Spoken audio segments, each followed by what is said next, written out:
Mummy जी good morning. आपकी चाय। क्या समय हो रहा है बहू? 8 बज गए हैं। 8 बज रहे हैं और मुझे सुबह की चाय अब मिल रही है 8 बजे। हमारे जमाने में ना हमारी सास इस वक्त तक दूसरी चाय पी लेती थी, पर देखो हमारे नसीब में पहली चाय भी अब है। मम्मी जी सुबह उठ के फ्रेशन अप होके सबसे पहले आपकी चाय बनाई है। अब बाकी काम बाद में करूंगी। अरे सुबह के 8 बज रहे हैं, बाकी काम मतलब अभी घर के कोई काम भी नहीं हुए। बहू हमारे जमाने में ना 8 बजे तक हम सारे काम करके फ्री हो जाते थे और आराम करते थे, पर देखो यहाँ तो घर के सारे काम भी पड़े हैं।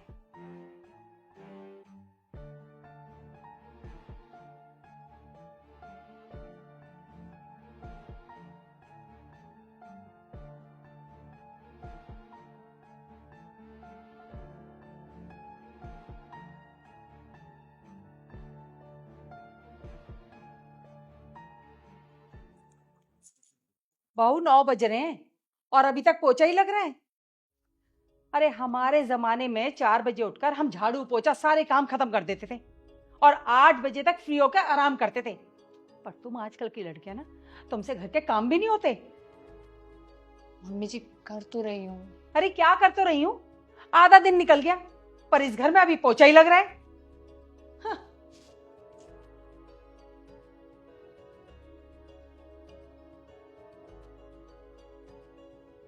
मम्मी जी खा। क्या टाइम हो रहा है बहू? हाँ जी 9 बज गए होंगे। 9 बज रहे हैं और हमें अब खाना मिल रहा है। अरे हमारे जमाने में ना 7 बजे खाना खा के 9 बजे तक सो भी जाते थे, पर देखो हमारा नसीब कि 9 बजे खाना मिल रहा है। सब लेट ही खाते हैं तो। लेट कोई नहीं खाता है बहू, ये कहो कि बनता लेट है। बनता लेट है तो खाते लेट है। मैं कल से जल्दी बना दिया करूंगी। देखूंगी मैं कितना जल्दी बनाती है। 9 का 8:30 हो जाएगा, उससे ज्यादा क्या करेगी? अरे तुम आजकल की लड़कियों के बस की कुछ नहीं है, सब पता है मुझे। काम भी नहीं होते इनसे ठीक से।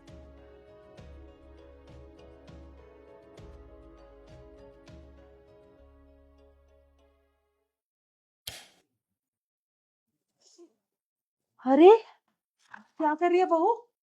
ये पंखा क्यों चला दी? कितनी ठंड लग रही है मुझे। पोछा लगा रही हूँ मम्मी जी। पोछा लगा रही है? टाइम क्या हुआ है? 4 बज गए।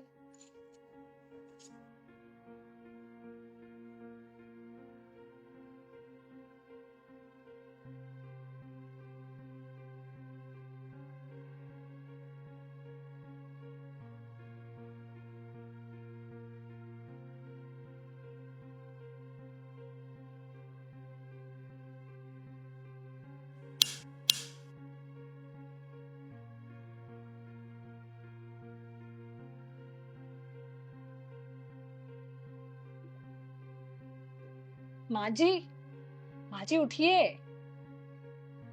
क्या हुआ बहू? आपकी चाय। चाय? क्या टाइम हुआ है? 4:30 बज गए। यहाँ रखिए आपकी चाय, आप पी लेना।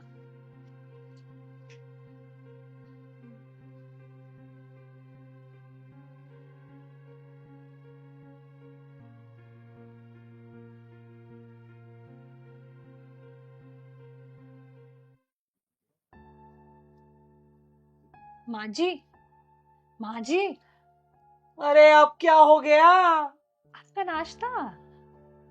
नाश्ता? क्या टाइम हुआ है? 5 बज गए। तेरा दिमाग खराब हो गया है बहू। अरे हुआ क्या है? 4 बजे पहुंचा, 4:30 बजे चाय, 5 बजे नाश्ता लेकर आ गई। अरे कौन करता है इतने वक्त नाश्ता? क्या हो गया है? पूरी रात हो गई, ना सोने दे रही है ना सो रही है। हुआ क्या है तुझे? क्या हो गया माँ जी? आप गुस्सा क्यों कर रही हो? आप ही ने तो मुझे कहा था हमारे जमाने में 4 बजे उठ जाते थे और 8 बजे तक सारा काम खत्म कर लेते थे। तो आज सारा काम आपके जमाने के हिसाब से कर दिया मैंने। और आपका काम तो 8 बजे खत्म होता था, मेरा तो 6 बजे ही खत्म हो जाएगा। ऑलमोस्ट सारा काम हो गया है मेरा। और माँ जी, आपके जमाने में और हमारे जमाने में ना जमीन आसमान का फर्क है। आप खुद अपने जमाने के हिसाब से एक दिन नहीं रह पाई और आप हमसे उम्मीद करती है कि हम आपके जमाने के हिसाब से जिएं, जबकि हम तो हैं भी इसी जमाने के। नींद पूरी हो या ना हो, 4 बजे उठ जाओ। अरे क्यों उठ जाओ, कोई अवार्ड थोड़ी देने आने वाला है। अब मुझे एक बात बताओ, मेरा सारा काम खत्म हो गया 6 बजे ही, अब मैं पूरा दिन क्या करूंगी? ऐसा कर, सो जा जाके। अरे मम्मी जी, अगर दोबारा ही सोना है तो एक ही बारी में नींद पूरी करके क्यों ना उठूं? मैं टुकड़ों में क्यों नींद पूरी करूं, अपनी हेल्थ भी खराब करूं? आपको खुद को तो 7-8 बजे उठना है, पर बहू आपकी 4 बजे उठ जाए, ऐसे थोड़ी होता है। ऊपर से आपको चाहिए कि बहू हमें परेशान भी ना करे। एक दूसरे को समझना होता है, एक दूसरे का साथ देना होता है। आपकी सास आपको 4 बजे उठा देती थी, इसका मतलब ये नहीं कि वो सही थी, और हो भी सकता है कि वो अपने जमाने के हिसाब से सही भी हो, क्योंकि उस टाइम पे लोग सोते भी तो 7-8 बजे थे ना। आज हम लोगों को ही देख लो, 11-12 बजे से पहले तो कोई सोता ही नहीं है, और 8 घंटे की नींद तो पूरी होनी चाहिए ना एक इंसान की। ये चीज आप क्यों नहीं समझती? हमेशा हमारा जमाना तुम्हारा जमाना कंपैरिजन में ही लगी रहती हैं। माफ कर दे बेटा, समझ गई मैं। अरे मैं ही गलत हूँ जो आज भी अपनी वही पुरानी सोच लिए बैठी हूँ। मैं समझ ही नहीं पाई कि अब जमाना बदल गया, लोग बदल गए, चीजें बदल गई, यहाँ तक कि टेक्नोलॉजी भी बदल गई, पर नहीं बदली तो मेरे जैसे लोगों की सोच। इस वक्त अगर कुछ बदलने की जरूरत है तो वो है मेरी सोच। लेकिन हाँ, आज से ना मैंने अपनी सोच बदल ली। अब मैं ना दोबारा तुझे कभी इस तरह रोकूंगी टोकूंगी नहीं, ना डांटूंगी। तू जा और जाके सो जा। सोऊंगी, अब 4 बजे उठी थी, अब 2-3 घंटे और सोऊंगी, नींद तो पूरी करनी है। अरे हाँ हाँ बेटा, सो जा, और भगवान के लिए मुझे भी सोने दे, और ये सब भी ले जा यहाँ से। जा, सो आराम से सो जा। अच्छा ठीक है, आप भी सो जाओ अब आराम से।